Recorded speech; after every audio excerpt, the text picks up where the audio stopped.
अस्सलाम वालेकुम नाज़रीन, मैं हूँ राजा मुताल चौहान। बात कर लेते हैं कि भारत जो है वो हर जानब से घिर चुका है और एक जो भारत का सहारा था वो भी खत्म हो चुका है। उसके बारे में बात करेंगे। उसके साथ साथ बात करेंगे कि चीन एक तरफ से तो भारत को आंखें दिखा रहा है और दूसरी तरफ से पाकिस्तान को मजबूत से मजबूत तर कर रहा है। चीन का एक और बड़ा ही एक आला किस्म का हथियार, दिफाई हथियार जो है पाकिस्तान को मिलने की तस्दीक कर दी गई है और वो भी पाकिस्तान को दिया जा रहा है। तो वो हथियार कौन सा है उसके हवाले से भी आपको बताएंगे। सबसे पहले चैनल को सब्सक्राइब कर लीजिए और वीडियो को आखिर तक देखिएगा और वीडियो को लाइक जरूर कीजिएगा क्योंकि आपके लाइक्स और कमेंट्स हमारे लिए बहुत ज्यादा अहमियत के हामिल है। अब बात करते हैं कि भारत जो है वो अपने ज्यादातर हथियार जो है रूस से ले रहा था और S-400 रूस से लिया। उसमें भी रूस की भी बेइज्जती करवा दी भारत ने। भारत ने अपना मिग रूस से लिया, सू 30 रूस से लिया। अब जो है वो इतलात थी कि शायद भारत जो है वो रूस से सू 57 भी लेगा और रूस के साथ भारत जो है बड़ा इतराता था कि हमारे बड़े अच्छे ताल्लुकात हैं। वो ताल्लुकात भी अब मिट्टी में मिलने वाले हैं क्योंकि पाकिस्तान के साथ रूस का 2.6 बिलियन डॉलर का एक एग्रीमेंट हो चुका है जिसमें मुख्तलिफ चीज़ें हैं, जिसमें तेल की दरामदात भी है, जिसमें गैस की दरामदात भी है, जिसमें रूस के साथ टेक्नोलॉजी शेयरिंग भी है, जिसमें रूस के साथ और भी बहुत से मामलात हैं, इन्वेस्टमेंट भी रूस कर रहा है और डॉलर की ट्रेड भी है और साथ ही साथ बार्टर सिस्टम के हवाले से ट्रेड जो है वो भी जेरे गौर है कि पाकिस्तान जो है वो यहाँ से कोई ना कोई अजरास या कोई ना कोई अपनी मसनूआत जो है वो रूस भेजेगा और रूस जो है वहां से कोई अपना जो है वो तेल या गैस जो है उसके बदले में हमें दे देगा।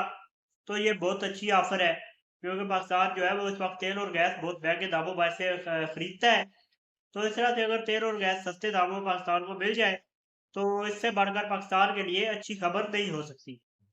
और ये रूस से ये खबर आई तो जाहिर है भारत में भी खलबली मच गई और भारतीय मीडिया, भारतीय जो चैनल हैं, भारतीय हुकूमत तमाम तर जो है वो सबके पैरों तले से जमीन जो है वो निकल गई है क्योंकि भारत समझता था कि जिस तरह से चाइना पाकिस्तान का हलाई है और पाकिस्तान को आर्म्स प्रोवाइड कर रहा है हर तरह के, तो रूस जो है वो भारत का हलाई है और रूस के हथियारों पर भारत को बड़ा नाज था और भारत कहता था कि रूस के हथियार जो है जाने माने हैं पूरी दुनिया में।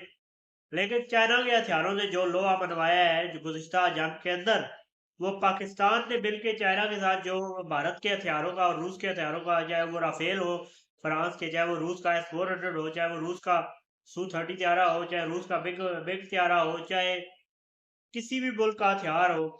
और अमेरिका तो पहले ही हाथ खड़े कर दिए कि मेहरबानी होगी हमारे हथियारों का जो है वो हज़ीमत ना करवाएं क्योंकि भारत के हाथ तो जो भी हथियार लगेगा वो हथियार जो है वो पूरी दुनिया में हज़ीमत का बायस बनेगा उस मुल्क के लिए। तो उन्होंने अपने हथियारों की रेपुटेशन को डाउन नहीं था करना, तो अमेरिका ने इसलिए सीज़ फायर करवा दिया। अब इस जंग के बाद पाकिस्तान को सफारती सतह में बहुत कामयाबी मिली है। आप देख सकते हैं कि भारत ने 7 कमेटियाँ बनाई थी जिन्होंने 33 ममालिक के अंदर पार्लियामेंट्स के में जाके खिताब करते थे और पार्लियामेंट्स में जाके जो है वो भारत का प्रोपेगेंडा करता था। वो प्रोपेगेंडे के लिए बेसिकली बनाई गई थी, झूठा प्रोपेगेंडा जिस तरह से वो करते हैं। तो अब आप यकीन करेंगे 31 मुल्कों ने भारतीय वफ़्द को जो है वो घुसने भी नहीं दिया अपनी पार्लियामेंट्स के अंदर। वैसे इस तरह होता है कि पार्लियामेंटेरियन जब एक मुल्क से दूसरे मुल्क जाते हैं तो उन्हें पार्लियामेंट्स के अंदर जाने की इजाज़त दी जाती है। लेकिन 33 में से 31 मुल्कों ने जो है भारत को घुसने की इजाज़त नहीं दी क्योंकि उन्हें पता था कि भारत जो है वो झूठा प्रोपेगेंडा कर रहा है और शिकस्त खोरता के साथ चलता भी कोई नहीं है। भारत जो है वो शिकस्त खोरता है और बड़ी बुरी तरह से पाकिस्तान से ये जंग हार चुका है। 2019 में भी हारा था। वो क्योंकि जंग से पहले ही वो हार गए थे 2 त्यारे अपने गिरवा कर।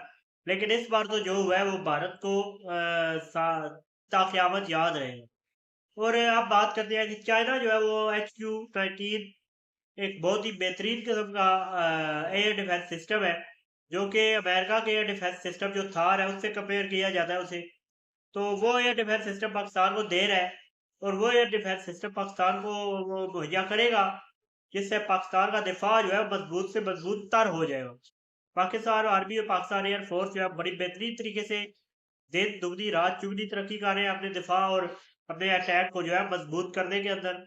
ये 35 तैयारी मिलने की जो है वो इस साल के आखिर में या अगले साल के स्टार्ट में जो है शुरुआत में ये कभी कनात है कि J-35 भी पाकिस्तान को मिल जाएगा, और ये HQ-19 जो है वो ये मिल जाए अगर, तो ये मेरे ख्याल से पाकिस्तान जो है वो अपने दिफा और अपने अटैक दोनों को जो है बुलंद तरीन सतह पर लेके जा रहे हैं, जो कि भारत को जो है अब अगली बार भारत बचने वाला नहीं है, क्योंकि भारत मक्कार है। वो दोबारा से कोशिश करेंगे, और सियासत के लिए ये छोटी मोटी हरकतें भारतीय करते हैं। भारतीय मीडिया को पता है, भारतीय हुकूमतों को पता है, और भारतीय अवाम को भी बेसिकली पता है कि मोदी सरकार और बीजेपी सरकार किस वजह से ये सब कुछ करती है। लेकिन अगली बार जो है ये गलती उनके गले ना पड़ जाए बहुत बुरी तरह, तो ये अब भारत को सोचना पड़ेगा। और भारत जो है वो अब चीन और बांग्लादेश की साइड से भी घिर चुका है, तो अगली बार भारत बचने वाला नहीं है। इसी के साथ चैनल को सब्सक्राइब कर लीजिए और वीडियो को ज़रूर लाइक कीजिएगा। मुझे दीजिए इजाज़त। अल्लाह हाफ़िज़।